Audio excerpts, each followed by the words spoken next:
नमस्ते। आज हम एक ऐसी कहानी की पड़ताल करने वाले हैं जो शुरू तो एक मामूली सी ट्रेन यात्रा से होती है, लेकिन इसका अंत एक ऐसे अंधेरे और हैरान कर देने वाले मोड़ पर होता है जो शायद आपकी सोच से परे हो। ये कहानी YouTube की गहराइयों से निकली एक मॉडर्न भूतिया कहानी है। तो चलिए इस सफर की शुरुआत करते हैं। तो कहानी की शुरुआत होती है गुंजन से। सोचिए, रात का सन्नाटा है और वो एक लगभग खाली ट्रेन में अकेली सफर कर रही है। डिब्बे की वो खामोशी जो कानों में चुभती है, बिल्कुल वैसी। उसके अलावा सिर्फ दो लोग और हैं, एक आदमी और एक औरत, जो बस चुपचाप परछाइयों की तरह बैठे हुए हैं।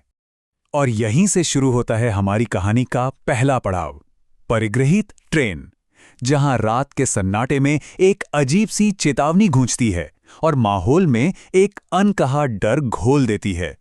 अचानक गुंजन के सामने बैठा आदमी जैसे नींद से जागा हो, ट्रेन के बाहर देखकर जोर से चिल्लाता है। वो राजगढ़ स्टेशन को लेकर एक अजीब सी वार्निंग देता है और फिर उतनी ही तेजी से वापस चुप हो जाता है, जैसे कुछ कहा ही ना हो। गुंजन हैरान है और हम सब भी।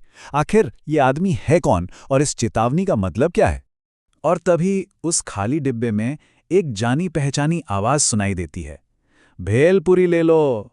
अब इतनी रात को इस खाली ट्रेन में किसी बेचने वाले का आना थोड़ा अजीब तो है, पर गुंजन की भूख इस अजीब माहौल पर भारी पड़ जाती है। अब हम कहानी के उस मोड़ पर हैं जहां एक छोटा सा फैसला एक बहुत बड़ी जानलेवा गलती बनने वाला है। गुंजन को अब एक ऐसा चुनाव करना है जो उसकी किस्मत हमेशा हमेशा के लिए बदल देगा। जैसे ही गुंजन भेलपुरी खरीदने के लिए पैसे निकालती है, वो रहस्यमयी आदमी फिर से जागता है। पर इस बार उसकी चेतावनी में कोई गोलमोल बात नहीं है, सिर्फ और सिर्फ खौफ है। वो सीधे गुंजन को कहता है, उस औरत से कुछ मत लेना, वरना वो तुम्हें ट्रेन से उठा ले जाएगी। और यहीं पर गुंजन एक कश्मकश में पड़ जाती है। जैसा कि दिख रहा है, एक तरफ है एक सीधी डरावनी चेतावनी और दूसरी तरफ उसकी अपनी भूख और उसका दिमाग जो कह रहा है, भूख लगी है तो इसमें क्या है। वो उस चेतावनी को किसी पागल आदमी की बकवास समझकर नजरअंदाज कर देती है। और यही तो होता है ज्यादातर हॉरर कहानियों में, जहां हमारा मामूली सा तर्क आने वाले खतरे पर भारी पड़ जाता है। गुंजन भेलपूरी खा लेती है और उसे उसका स्वाद भी बहुत पसंद आता है, लेकिन जब वो उसकी कीमत पूछती है तो बेचने वाली का जवाब सुनकर किसी की भी रूह कांप जाए। वो पैसे नहीं मांगती, वो कहती है कि कीमत कुछ और लगेगी। और फिर वो औरत धीरे धीरे अपना लंबा सा घूंघट ऊपर उठाती है। घूंघट के नीचे कोई आम औरत नहीं, बल्कि एक खौफनाक चुड़ैल का चेहरा है। सारा राज खुल चुका है। वो कोई बेचने वाली नहीं थी, वो एक शिकारी थी और गुंजन उसका शिकार बन चुकी है।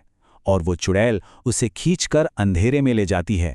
गुंजन की कहानी के बाद अब कहानी का फोकस उन लोगों पर आता है जिन्होंने उसे बचाने की नाकाम कोशिश की थी। ये कहानी है उन रक्षकों की और उनके एक हताश मिशन की। तो अब पता चलता है कि ट्रेन में मौजूद वो रहस्यमयी लोग असल में पंकज और राधिका हैं, एक शादीशुदा जोड़ा।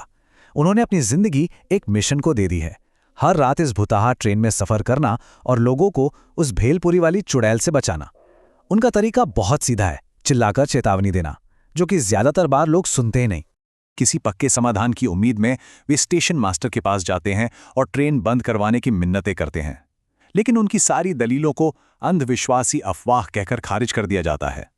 कोई भी उनकी चुड़ैल की कहानी पर यकीन करने को तैयार नहीं है। ये स्लाइड राधिका की नई और चालाक स्ट्रैटेजी को दिखाती है। अगर वो चुड़ैल को रोक नहीं सकते तो क्यों ना उसका शिकार ही उससे छीन लें। प्लान बिल्कुल सिंपल है, चुड़ैल के आने से पहले ही अपनी भेलपूरी बनाकर सभी यात्रियों को बेच दो। अगर किसी को भूख ही नहीं होगी तो कोई उस चुड़ैल से कुछ खरीदेगा ही क्यों। और अब हम पहुंचते हैं कहानी के क्लाइमैक्स पर, एक वीरोचित बलिदान। रक्षकों की योजना अब असली परीक्षा से गुजरेगी और अब एक आखिरी टकराव होकर ही रहेगा। कमाल है, राधिका का प्लान काम कर जाता है। राजगढ़ स्टेशन आने से पहले ट्रेन का हर यात्री उसकी बनाई हुई स्वादिष्ट भेलपूरी खा रहा है। एक पल को तो ऐसा लगता है कि उन्होंने आखिरकार उस चुड़ैल को हरा दिया है, लेकिन रात अभी बाकी थी। पर तभी चुड़ैल आ जाती है और एक यात्री को अपनी भेलपूरी खरीदने के लिए ललचाती है।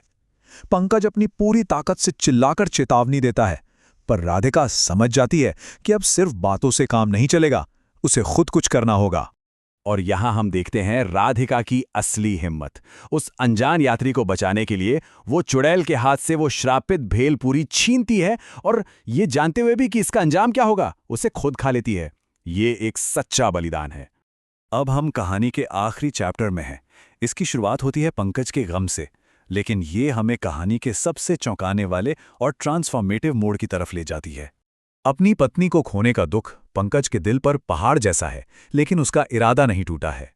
अगली रात वो अकेला उस ट्रेन में वापस आता है, अपने अधूरे मिशन को पूरा करने के लिए। हवा में एक अजीब सी खामोशी है, दुख और फर्ज की। फिर से एक भेलपूरी बेचने वाली की आवाज गूंजती है। वही जाना पहचाना सिलसिला शुरू होता है, लेकिन इस बार कुछ तो अलग है।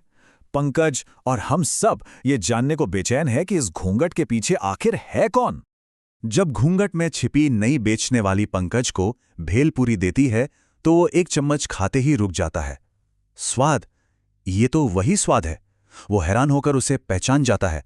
घूंघट के पीछे कोई और नहीं बल्कि उसकी पत्नी राधिका है। राधिका का जवाब पंकज के पैरों तले जमीन खिसका देता है। वो कहती है, हाँ, लेकिन अब मैं एक चुड़ैल बन चुकी हूं। वो वापस तो आ गई है, पर उसी शैतान के रूप में जिससे वो लड़ रही थी।